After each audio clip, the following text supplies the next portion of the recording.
السلام علیکم ورحمۃ اللہ وبرکاتہ۔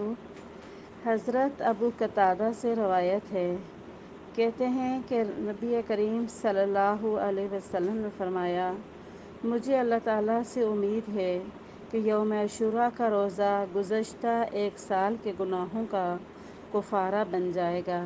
صحیح مسلم۔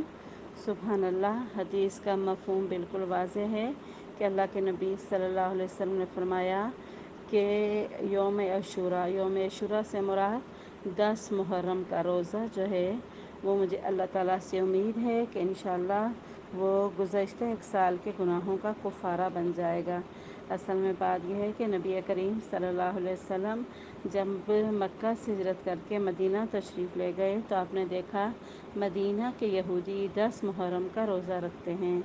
آپ صلی اللہ علیہ وسلم نے پوچھا کہ کیوں رکھتے ہو؟ تو انہوں نے کہا اس دن اللہ تعالیٰ نے حضرت موسیٰ علیہ السلام کو اور بنی اسرائیل کو فرعون سے نجات دی تھی، تو اس لیے ہم اس خوشی میں روزہ رکھتے ہیں۔ تو آپ صلی اللہ علیہ وسلم نے فرمایا تمہاری بنسبت میں موسیٰ کے زیادہ قریب ہوں۔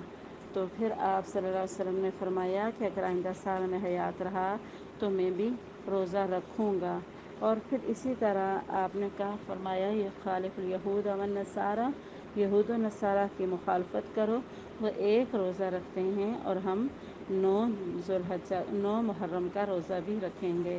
یعنی مطلب یہ ہے حدیث کا کہ آپ صلی اللہ علیہ وسلم نے یہ فرمایا کہ یہودی ایک روزہ رکھتے ہیں، ہم 2 رکھیں گے۔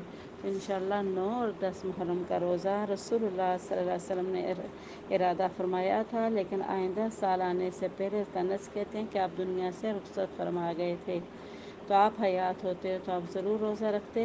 اس لیے ہمیں رسول اللہ کی سنت پر عمل کرتے ہوئے ہم نے انشاءاللہ یوم عاشوراء کا روزہ رکھنا ہے۔ تو ہفتہ